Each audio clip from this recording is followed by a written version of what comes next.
नरेंद्र मोदी 2024 की सबसे tough fight लड़ रहे हैं। एक्सपर्ट्स कह रहे हैं कि 24 का चुनाव केवल 4 राज्यों के नतीजों पर टिका हुआ है। ये राज्य हैं बंगाल, बिहार, यूपी और महाराष्ट्र। इनमें सबसे ज्यादा कोई राज्य चौंकाएगा तो वो है बंगाल और महाराष्ट्र।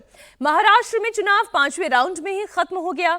बंगाल की 9 सीटों पर आखिरी राउंड में वोटिंग होनी है। आखिरी चरण की लड़ाई लड़ने के बाद नरेंद्र मोदी दिल्ली नहीं लौटेंगे। मोदी तमिलनाडु जाएंगे और मेडिटेशन में जाएंगे। याद कीजिए, 2019 के चुनाव की वोटिंग जैसे ही खत्म हुई थी तब मोदी केदारनाथ गए थे, वहां जाकर ध्यान लगाया था। इस वक्त प्रधानमंत्री के दिमाग में क्या चल रहा है, समझिए इस रिपोर्ट में।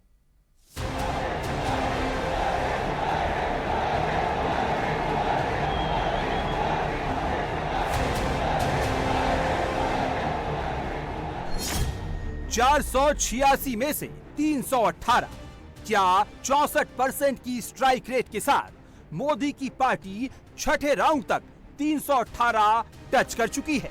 अगर हाँ, तो 370 तक पहुंचने के लिए मोदी की पार्टी अब सिर्फ 52 सीट दूर है। इसका मतलब ये हुआ कि आखिरी चरण में 57 में से 52 सीटें बीजेपी को जीतनी होंगी। 91% की स्ट्राइक रेट मेंटेन रखनी होगी, तब जाकर बीजेपी 370 का टारगेट अचीव कर पाएगी और एनडीए की सीटें मिलाकर 400 पार हो पाएंगी। मगर क्या ये संभव हो पाएगा? क्या 4 जून को एग्जैक्टली ऐसा ही रिजल्ट आएगा या पासा पलट जाएगा? देश ने दिल्ली में मोदी सरकार बनाना पक्का कर लिया है। पक्का कर लिया है। मोदी सरकार बनाना पक्का कर लिया है।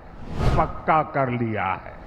इस बार 4 जून को नया इतिहास रचा जाएगा और वो इतिहास क्या होगा? फिर एक बार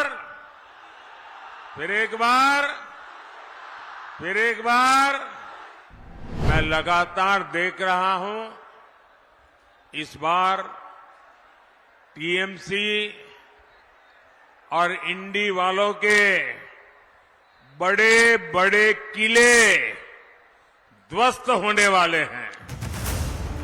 क्या 4 जून को यही कैलकुलेशन सही बैठेगा? मोदी ने बीजेपी के लिए 370 का जो टारगेट रखा है, क्या वो सच साबित हो पाएगा? अगर हाँ, तो ये कैसे होगा? डिटेल आगे देंगे। अमित शाह के 310 प्लस वाले दावे को डिकोड करेंगे। 4 जून का पूरा अंक गणित आपको समझाएंगे। 24 की सबसे टफ फाइट आखिरी राउंड में होने वाली है। इसमें बिहार की सीटें हैं, यूपी है, बंगाल है, पंजाब है और इन चारों ही लोकेशंस पर इस वक्त पॉलिटिकल टेम्परेचर बहुत हाई है। राहुल ने बिहारी स्टाइल में लाइन दे दी है। मोदी नरभसा गए हैं, ये कहकर 4 जून वाली धमकी दे दी है। राहुल ने आखिरी चरण के लिए संविधान के साथ साथ बाबा साहब की प्रतिमा दिखानी शुरू कर दी है। अपनी पार्टी की नहीं, अपने अलायंस की नहीं। 4 जून को मोदी के हार की भविष्यवाणी करनी शुरू कर दी है। इंडी अलायंस की सीटें आएंगी खटाखट। ये स्क्रिप्ट फटाफट पढ़नी शुरू कर दी है। मैं उनको कहना चाहता हूं, आपकी सरकार नहीं आएगी। इंडिया गठबंधन की सरकार आ रही है। 4 जून इंडिया गठबंधन की सरकार बनेगी। जीत निश्चित है। यहां पे मैं बता रहा हूं, लिख लो, यहां पे क्लीन स्वीप होने जा रही है गठबंधन की, इंडिया गठबंधन की। लाइन लगने वाली है सीटों की, टकाटक टकाटक टकाटक टकाटक। और उसके बाद good bye BJP, good bye Narendra Modi, tata. Rahul की चुनावी सभाओं के बाद लास्ट राउंड में कांग्रेस की सीटें बढ़े ना बढ़े, लोगों का मनोरंजन तो खूब हो रहा है। राहुल कोई सीरियस बात भी कहते हैं तो वोटर्स को लगता है वो कॉमेडी ही कर रहे हैं। गर्मी लगी तो पानी का बोतल सिर पे खाली कर दिया। और कांग्रेस वालों ने राहुल को कूल दिखाने के लिए, सियासी तड़का लगाने के लिए उस वीडियो को गर्मी वाले कैचलाइन के साथ सोशल मीडिया पर वायरल करा दिया। मोबाइल ये वीडियो पहुंचा दिया। राहुल के सियासी शो या कहे कॉमेडी शो को ट्रेंड करा दिया। गर्मी है काफी। नरेंद्र मोदी को धरती पे परमात्मा ने भेजा है। बाकी सब लोग बायोलॉजिकल हैं, माता पिता से पैदा हुए हैं। नरेंद्र मोदी बायोलॉजिकल नहीं है। नरेंद्र मोदी जी ऊपर से टपक के आए हैं, उनको परमात्मा ने हिंदुस्तान भेजा है। 5 जुलाई खटाखट खटाखट खटाखट खटाखट खटाखट खटाखट खटाखट खटाखट 5 जुलाई, 5 अगस्त, सितंबर, अक्टूबर, नवंबर, दिसंबर।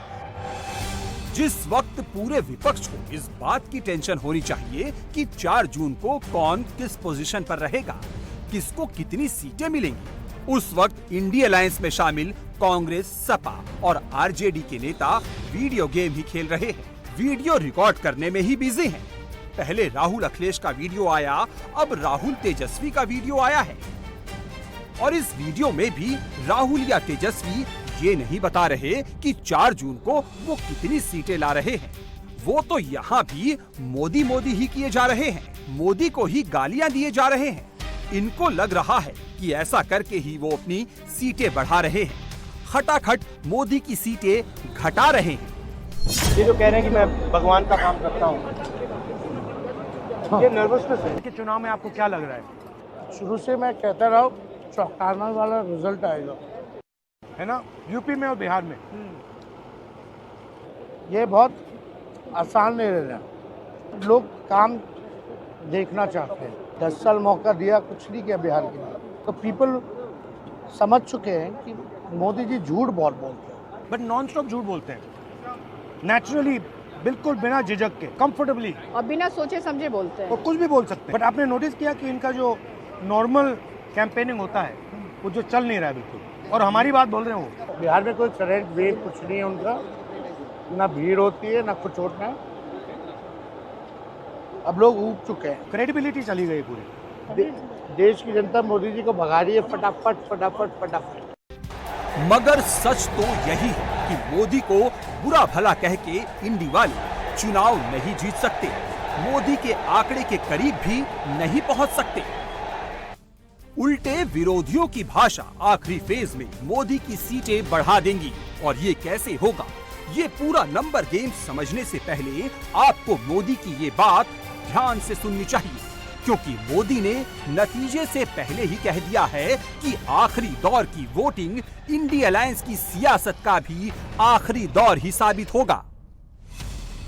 आखिरी दौर शब्द प्रयोग किया आपने, मुझे उसमें बहुत सी चीजें नजर आ रही है। एक, हमारा एक नया दौर शुरू होगा, उसका उसके अंदर संकेत है। दूसरा, जो लोग बड़े सपने देख करके बड़े वादे कर रहे थे, उनके लिए भी आखिरी दौर है। तो चुनाव का आखिरी दौर ऐसा इतना नहीं, उनकी स्थितियों का भी आखिरी दौर है। जहाँ तक मोदी का सवाल है, मैं तो पिछले 24 साल से गालियाँ खा करके गाली प्रूफ हो गया हूँ। मौत का सौदागर किसने कहा था, गंदी नाली का कीड़ा किसने कहा था। और मेरे यहाँ तो पार्लियामेंट में एक दिन हमारे एक साथी ने हिसाब लगाया था, 101 गालियाँ गिनाई थी। तो चुनाव या चुनाव न हो, ये लोग मानते हैं कि गालियाँ देने का हक उनका ही है, और वे हताश निराश इतने हो चुके हैं कि गालियाँ देना, अपशब्द बोलना, ये उनके शायद जहन में है, उनके स्वभाव में हो गया है। मोदी गाली प्रूफ हो चुके हैं। मोदी 4 जून के बाद नए दौर की बात कर रहे हैं, विरोधियों के करियर के आखिरी दौर का हिंट दे रहे हैं। सवाल है कि वो किस आधार पर ये क्लेम कर रहे हैं। तो इसके लिए हम आपको आज 2 अलग अलग थ्योरी बताएंगे। सबसे पहले थ्योरी नंबर 1 यानी वर्स्ट केस सिनेरियो, यानी वर्स्ट केस सिनेरियो की बात करते हैं। सोशल मीडिया पर अलग अलग हैंडल से इस वक्त 4 जून को लेकर इस तरह का विश्लेषण किया जा रहा है। सोशल मीडिया पर नैरेटिव चल रहा है कि अब की बार कर्नाटक में बीजेपी की 3 से 4 सीट कम हो सकती है, यानी 19 में जीती 25 सीटें घटकर मोदी 21 सीटों पर आ सकते हैं। 19 के चुनाव में राजस्थान से बीजेपी ने 24 सीटें जीती थी। इस बार विरोधी कह रहे हैं कि मोदी राजस्थान में भी 20 सीट पर आकर रुक सकते हैं। 19 में हरियाणा की 10 में से 10 सीटें जीतने वाली बीजेपी के लिए कहा गया है कि यहां भी उसे 2 सीटों का नुकसान हो सकता है, यानी 3 राज्यों को मिलाकर 10 सीटों का नुकसान होने की बात कही जा रही है। अगर मान ले कि बाकी के राज्यों से भी बीजेपी को 5 सीट का नुकसान होता है, तो भी 15 सीटों के नुकसान के साथ बीजेपी 303 से घटकर 288 पर ही आती दिख रही है, यानी बहुमत से 16 सीट ज्यादा।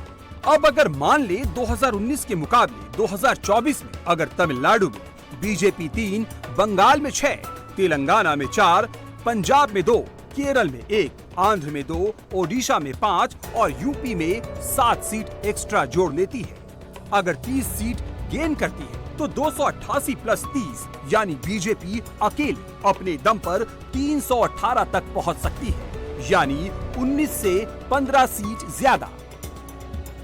इस कैलकुलेशन के आधार पर वर्स्ट के सिनेरियो में भी बीजेपी घटती नहीं उल्टे बढ़ती दिख रही है। मगर क्या एनडीए 400 के करीब पहुंच सकता है? इसका भी वर्स्ट के सिनेरियो चेक करते हैं।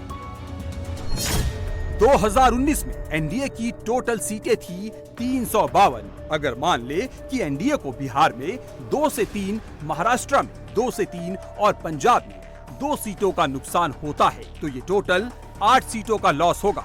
352 माइनस 8 होकर भी एनडीए 344 सीटों पर रह सकती है।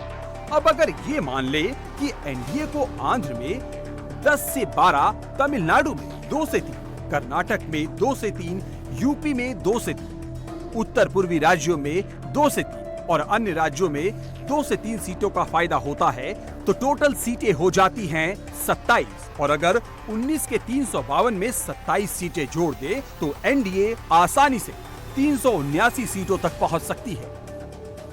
यानी वर्स्ट के सिनेरियो में भी मोदी 19 से ज्यादा सीटें जीत सकते हैं। एनडीए 380 के करीब पहुंच सकता है। अब जरा सोचिए, बेस्ट के सिनेरियो में मोदी का ग्राफ कहां तक पहुंच सकता है। इससे पहले कि हम आपको मोदी का बेस्ट के सिनेरियो वाला डाटा दिखाएं, अमित शाह की ये बात सुनिए। इससे आप समझ जाएंगे कि मोदी वर्स्ट नहीं, आखिरी चरण में बेस्ट के लिए ही ट्राई कर रहे हैं। 5 चरण में नरेंद्र मोदी जी 310 सीटें जीतकर सरकार बना चुके हैं और छठे 7वें ने 400 पार कराना है, 400 पार कराना है। उड़ीसा के मेरे भाइयों बहनों, भद्रक के भाइयों बहनों, 400 पार तो करना ही है। 17 सीटें ओडिशा में लोकसभा की जीतना है। अरे मोदी जी को फिर से प्रधानमंत्री बनाना है या नहीं बनाना है? 400 पार करना है या नहीं करना है?